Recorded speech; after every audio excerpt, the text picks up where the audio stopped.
author and nutritionist Robert Ferguson. Please welcome Robert Ferguson. All right, y'all, let's hear it for America's Fat Loss Coach, Robert Ferguson!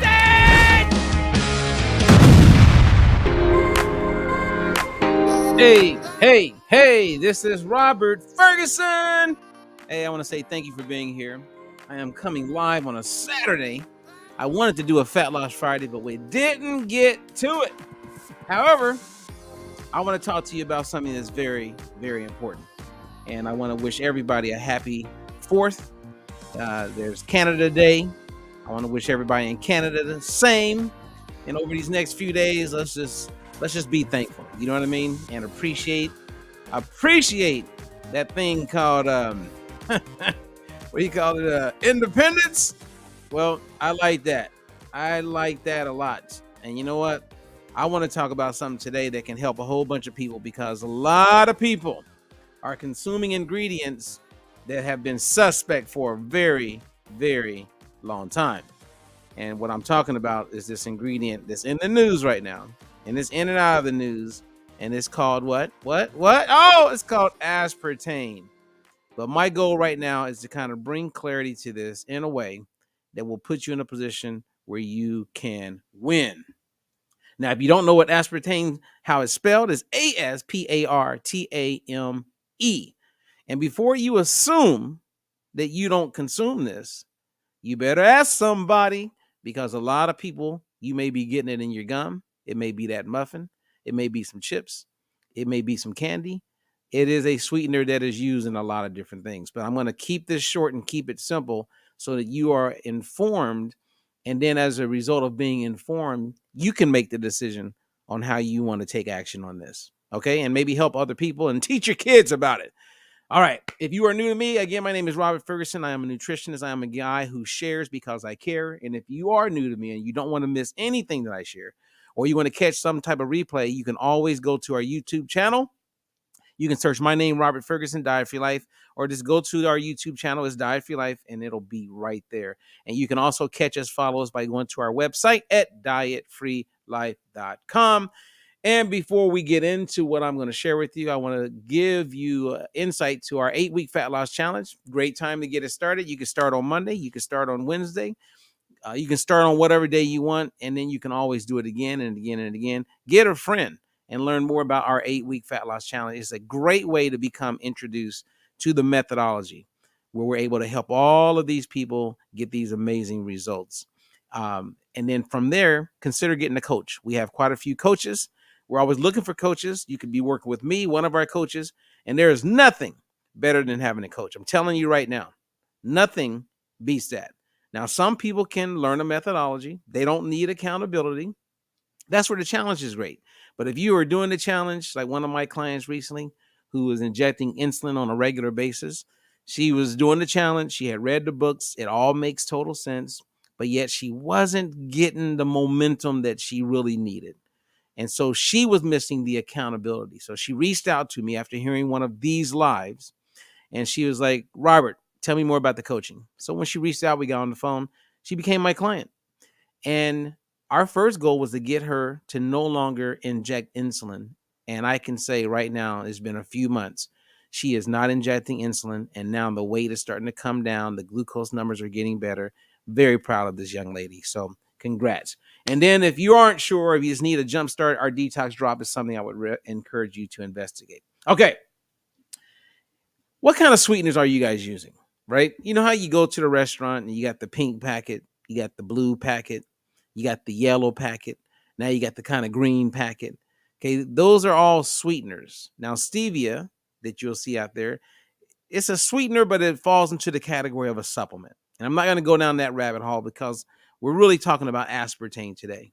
Now, with most of these sweeteners, to exclude allulose, which you can order on Amazon or you can get in a lot of health stores. Allulose is what I have in my house. That's what I use when I need a sweetener. All of these sweeteners, aside from allulose, cause some type of disruption with your gut health. So it creates an interference with some signaling, which then creates what they call dysbiosis, which is a imbalance of the gut. And then that can lead to a whole bunch of other problems. So I'm not endorsing any of these sweeteners, and it blows my mind that people are still consuming anything with aspartame. So let me just give you some insight into aspartame. In quite a few studies, aspartame has been linked to cancer, especially in mice. We've known that for years, as well as neurological disorders. Okay, cancer, neurological disorders. Now, what's interesting is that aspartame was discovered in 1965. Okay, that's when it was invented. And after 1965, you have lobbyists, you have people who are wanting to use the product. Well, in 1970, the FDA had banned the use of aspartame. And when I looked into the reasons why, it was suspicion of causing cancer. So it's invented in 1965. There's suspicion that aspartame may cause cancer in 1970. So the FDA in the United States says, nah, we're not doing that. Well, 10 years later, Canada, they passed it and made it available to be used in products in Canada. This is in 1980. Okay. So Canada was the first to put it out there, right? People started buying products, sodas, blah, blah, blah, blah, blah, blah, blah. Well, in 1983, okay, so 13 years after the U.S. government's FDA banned the use of aspartame, 13 years later, they go, nah, we're going to approve it. Immediately, Coca-Cola jumped right in and they started using aspartame, saved them money, and it worked out. Well, here's the part that really confuses me, right? Because when you look at the history, it'll tell you a bunch, right? So we already know that the FDA in 1970 had suspicion about aspartame. And they knew that, it had caused cancer in mice. Then Canada jumps on board and they bring it in. So the government in the United States re-looked at it, and I'm sure lobbyists are involved. Then they pass it, made it approved to be used in 1983. Coca-Cola jumps on it. And then, okay, so keep in mind, this is 83 when this is going on. Then years go by and Pepsi decides to start using it. And I believe this was in 2015. And then they stopped. And then a year goes by and Pepsi brings it back. And then they stopped a few years after that. Where's the stop and go coming from? You guys with me on this? Where is the stop and go coming from? And now here we are in 2023.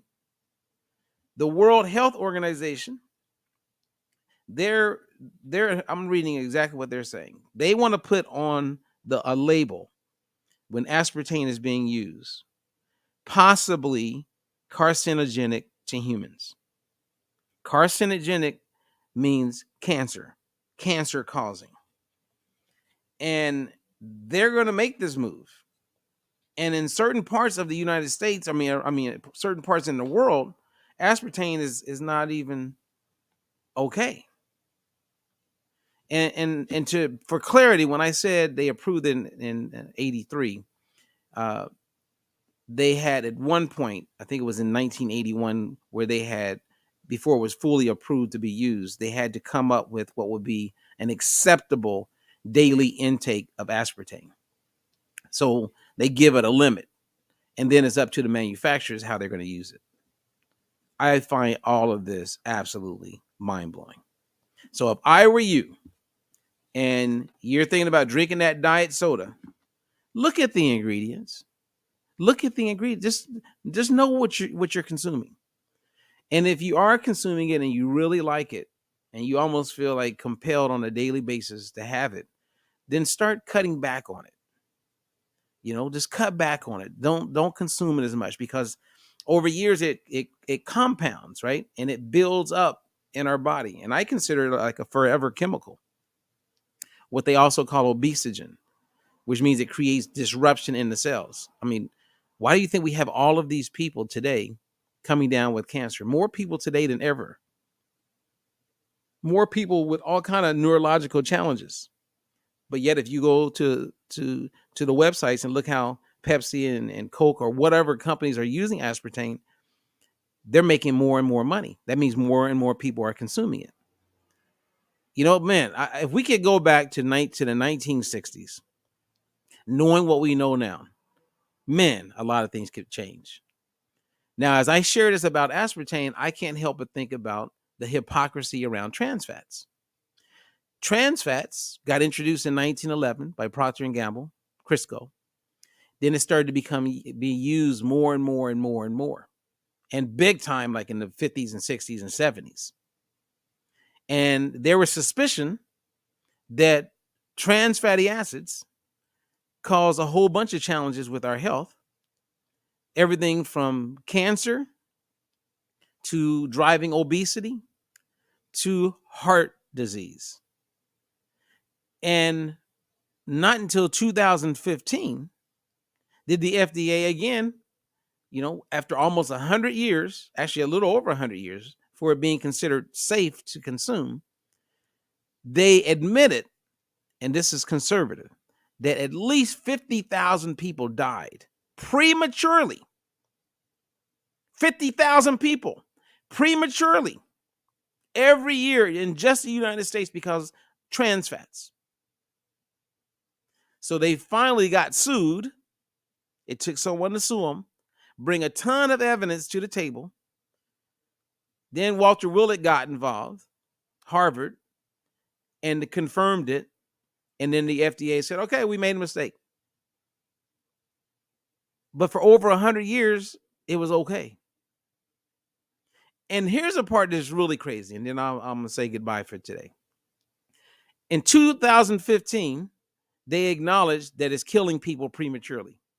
So they go to all the manufacturers. You got to keep this in mind when it comes to aspartame, because they will hide it in ingredients. They don't want you looking and reading the ingredients. They don't want you informed. Just drink it. We said it was safe. Nah. Well, the government agrees, yes, it's not good for human consumption. So it goes to all the manufacturers who are using trans fats and says, you have 3 years to figure out how you're going to get your products into the marketplace and to be consumed, but it can't have trans fats. So for 3 more years, based on their acknowledgement that 50,000 people died prematurely every year because of trans fats, they allowed it to be in the food chain, the food supply, for 3 more years. That's 150,000 people just in the U.S. that died prematurely, and we knew that they were dying prematurely. But we're going to give companies 3 more years.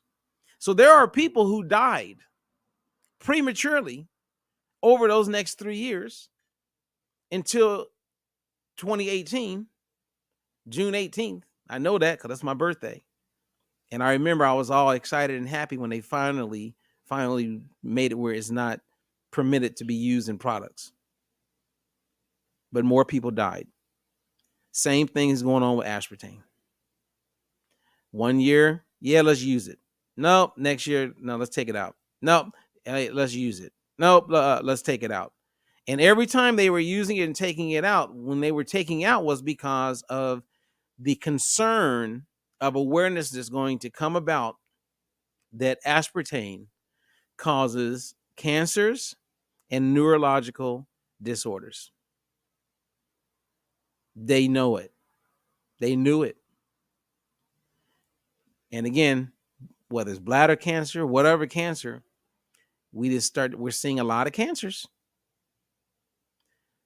So my recommendation, if you're going to use any kind of sweetener, I would use allulose, or I would use it sparingly. Erythritol is one that I've used. I still have some. I use it minimally. It's one that I actually recommended at one point. But more and more evidence started coming out about the gut, how these things impact the gut.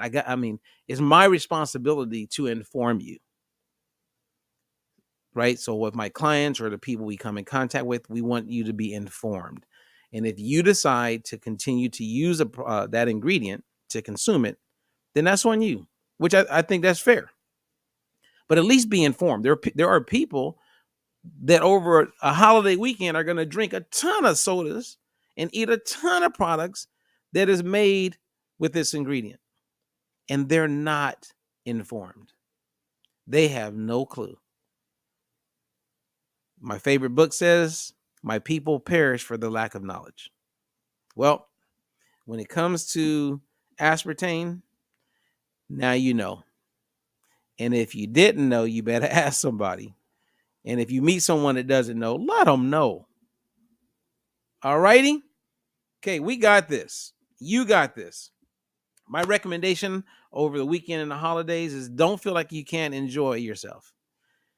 For those of you who know how to make fat burning meals, just stay with the methodology.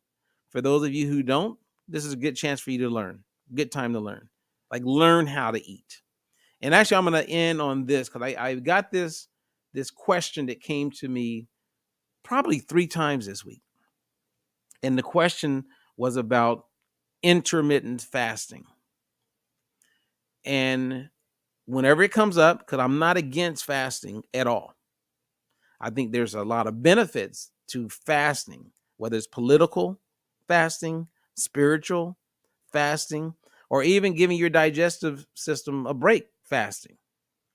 But I also know that depending on your age, fasting may be causing more damage to you. Case in point, the best time to consume a good amount of protein is not all day, but it's first thing is in the morning. So that means breakfast. And your body has all day to utilize that protein. Now, let's say that you're 55 years old. You wake up in the morning and you're doing intermittent fasting. So you wait until 12 o'clock or 2 o'clock to eat. All morning, your body has been catabolizing muscle. Very good chance. And there's a strong argument here. And some of the top experts in the areas who publish the most papers all agree with me on this. Because this is why I learned this from them. Your muscle starts to break down, right? Because there's no food. There's nothing coming in to support or nurture what you have. So as your muscle breaks down, it goes back to amino acids. And then those amino acids, which we don't want our muscle breaking down, because as you lose skeletal muscle, that means you get closer to frailty, closer to more morbidities, mortality. And when you lose muscle and you're an older, more mature person, you can't always get that muscle back. So to not eat all morning puts you at major risk of losing muscle. I mean, that's just common sense. And when those amino acids are circulating, those amino acids are more than likely being converted to glucose, sugar in your blood, sugar in your liver, fatty liver. You see where all this is going? Now, here's how I answer intermittent fasting. And I've shared this with a whole bunch of gurus in intermittent fasting. And this is the part that will blow your mind. Okay, are you ready? Drum roll. Drum roll, anybody? I've shared this. I share with clients because I'm talking to clients all the time, but I don't get a chance to really share this. And I'm going to present a really interesting case very soon on why you don't want to do intermittent fasting if you're a woman specifically over the age of 40. You do not want to do intermittent fasting, especially if you're someone who hasn't been active, you don't exercise regularly, maybe you're overweight. One of the worst things you could do is intermittent fasting. And I'm going to present a strong case on that. But this is what I share with all my friends. And when I'm asked a question about intermittent fasting, I basically come out and ask the question. All right. I have a statement with a question. And so my question to you is, why do certain fitness, nutrition, and enthusiasts about health recommend intermittent fasting? If someone's catching me live, I would love to get someone's answer to it. Why do they recommend intermittent fasting? And why do they do intermittent fasting? Right? Especially the ones who are already fit, the ones that have already lost the weight. So why would someone do intermittent fasting? Okay, who wants to come on? Somebody. Why would someone do intermittent fasting? Okay, can I get one person that's out there? Someone live, catch me live. Okay, catch me live. Okay, I got a few. Okay, because it works.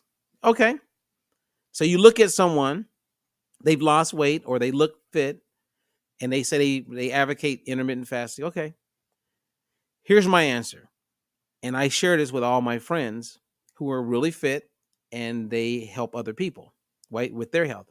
I say the reason why you endorse and promote intermittent fasting is because you do not know how to eat. That's why you promote and encourage others to do intermittent fasting, because you don't know how to eat. That's why. Okay. So they say, well, I have a client who lost 100 pounds. And I would say, I have a client that lost 100 pounds too. So my clients who are losing, if you follow me at all anywhere, I'm posting all the time, people losing weight, getting off blood pressure medication, putting their type 2 diabetes into remission, some of them fully reversing it. They're all of my clients who are losing 10 pounds, 5 pounds, vegans, people who love meat, they're eating breakfast, they're eating lunch, they're eating dinner, they're snacking, they're eating. And for every person you can bring to me who did intermittent fasting that lost weight, I can bring someone who ate breakfast every day and lost the same amount of weight. So it really comes down to knowledge. If someone doesn't know how to eat, then of course, come up with some type of diet or plan that says, I'm not going to eat except for during this period of time. That is so foolish. When you're evidence-based and clinically proven, as I am, and what I've demonstrated since 1995, someone who's doing intermittent fasting cannot debate with me because I have too much evidence. I have done, clinical trials, and our outcomes are the same, right? So we're validated, verified, and what we teach in our method, as far as education, is reproducible because my clients are losing weight and feeling great. My other coaches who have clients are losing weight and feeling great, and we're teaching the same methodology. So these fitness people, whenever I bring it up, it's so elementary and it throws them off. They go, oh, I never thought about it like that. Of course you didn't. You're out there encouraging people to do things because you don't know how to eat. So of course you're going to promote intermittent fasting because you don't know how to eat. I mean, if you knew how to eat, so why don't you learn? So then you would ask, do my friends not say, hey, Robert, can you teach me your methodology? Because you're right. I need to learn nutrition. Sometimes it's just a lack of humility. People don't want to ask. They want to just continue to be an expert instead of going to someone who's an expert that knows something they don't know and being humble enough to say, all right, teach me. Instead, when I'm around those people who promote intermittent fasting, they just get quiet. And then we get into another topic or talk about something else. They don't show their humility. It's kind of like when I'm around doctors, and not all doctors, but quite a few of them. I'll be at a house party or whatever, and we're talking about nutrition, and maybe 3 quick times I open their eyes to something they didn't know. They don't say, hey, by the way, you think maybe I could get with you and I want to learn this? No, lack of humility. Now, at the same time, and to be fair to everyone, almost every time I do a presentation to doctors and everybody's in a humble, open-minded space, and I'm presenting, almost every time they want to learn the methodology. They want to become a client. Happens all the time. So that's why I'm confident. But a lot of people who don't know how to eat, of course, they're going to promote intermittent fasting because they don't know.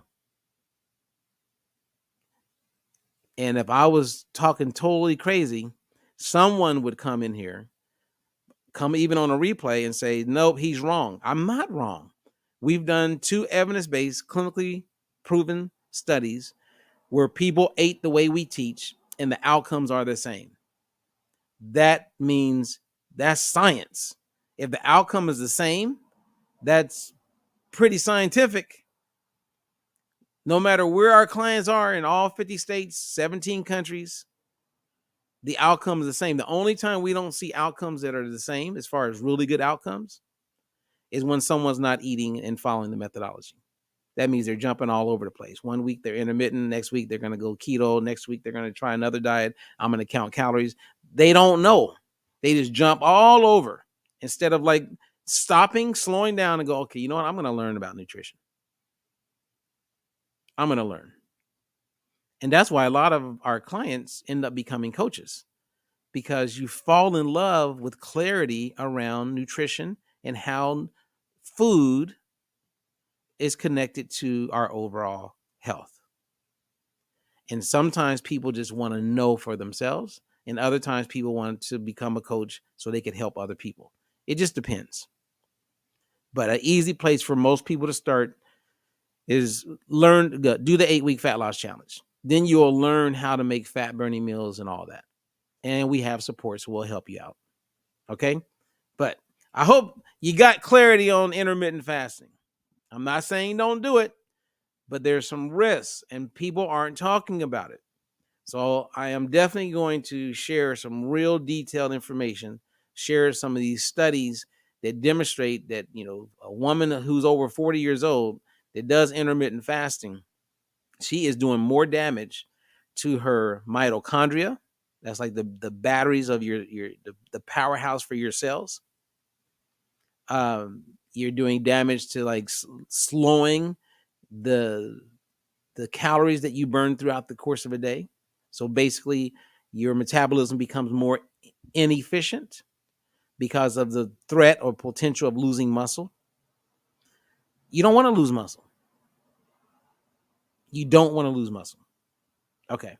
All right, you guys, have a great weekend. Thank you for giving me a chance to share. I share because I care. My name is Robert Ferguson. If you got questions, go to dietfreelife.com. Until the next one.